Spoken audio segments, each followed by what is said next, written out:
Magandang araw po sa inyong lahat. Tayo po nagbabalik para po magbigay ng komento at reaksyon sa pahayag ni Chis Escudero, ang pinaka-worst na Senate President na nakita po natin sa buong history ng Pilipinas.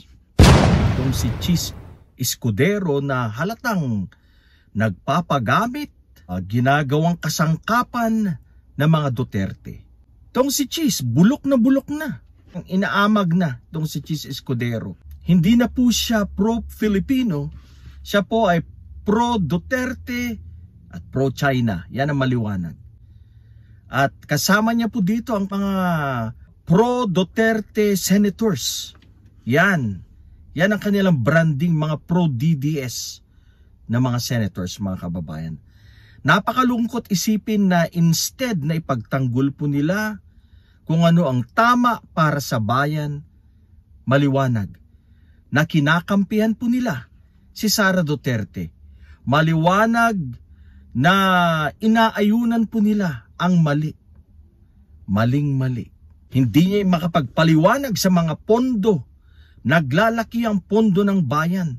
Confidential funds. At itong si Chis Escudero, tagapagtanggol ni Sara Duterte, sila po ay nag-aabogado kay Sara Duterte, isang vice-presidente na wala pong alam.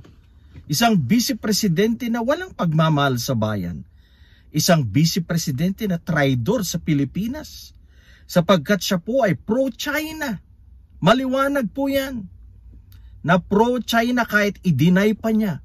Pro-China itong si BP Lustay Duterte, mga kababayan. Kaya nakakawalang gana itong Senado sapagkat instead na isulong nila ang impeachment to try and decide, iba po ang ginagawa nila. Sila po ay nagpapagamit. Ginagawan po nila ng remedyo para patayin ang impeachment ni Sara Duterte, mga kababayan. Yung pong huling pahayag ni Chis Escudero ay nakakabahala po. Ang sabi po niya na ang articles of impeachment daw po ay pwedeng i-dismiss by mere majority votes from the senators, mga kababayan. Yan po ang sinasabi niya. Pero ito po ay hindi posible. Dahil meron po tayong constitution na sinusunod, mga kababayan. Kaya maliwanag, mga kababayan, na tuta ito ng Duterte, itong si Chis Escudero. Kung hindi po makikialam ang palasyo or wala po silang pake, dapat tayo na pong mga Pilipino, mga matitinong Pilipino ang gumawa ng hakbang dito o aksyon. Parang wala tayong maasahan ngayon.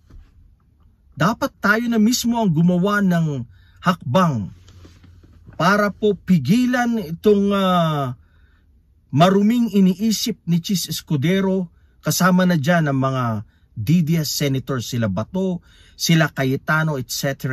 mga kababayan. Napakasasama ng mga senador na to na nagpapagamit sa kalokohan ng mga Duterte, mga kababayan. Akalain mo ba naman na ang isang hindi tamang bagay ay pinagtatanggol nila? Ganyan na ba mga senador ng bayan? Nakakasuka, mga kababayan. Hindi ko matanggap na ganito na ang mga klase ng mga senadores meron po tayo sa ngayon. Wala na. Wala na po yung mga dekalibring mga senador gaya nila Jovito Salonga, Ninoy Aquino. Wala na, mga kababayan. Wala na, hindi na po kagaya noon. Ngayon, mga nabibili na pa mga senador, mga bulok. Kagaya nila Robin Padilla, nila Bongo, Bato de la Rosa, Cayetano. Madali pong masilaw sa kinang ng salapi. Kaya, mga kababayan, magmatsyag, tayo po'y mag-obserba sa galawan ng mga senador na to. Ang taong bayan ang huhusga sa mga senador na to na mga pulpul, mga kababayan. Napakasimple lang ang sinasabi ng Constitution. Ang gawin lang nila is to initiate a trial and then to decide kung conviction ba or non-conviction. Yun lang kasimple. Ang gusto po nilang mangyari is to dismiss the impeachment case against Sara Duterte even without a trial happening in the Senate, mga kababayan. Ito po ay isang napakalaking kalokohan. Ang alam po siguro nila, bobo ang mga Pilipino, pero ang mga matitinong Pilipino, lalo na po mga kabataan, ay nag-iisip. Ang kabataan ang siyang number one po na titindig dyan, ang lalaban sa mga lukulukong senador po na ito. Alright mga kababayan, ito lang po muna ngayon. Sana po mag-subscribe po kayo sa aking channel. Sabay-sabay po tayong magsigaw. Bantayan natin ang mga senador na to, sapagkat sila'y maliwanag na gumagawa ng kalukuhan laban po sa ating bayan. Alright, isang magandang gabi, umaga po, hapon sa ating lahat. Marami pong salamat.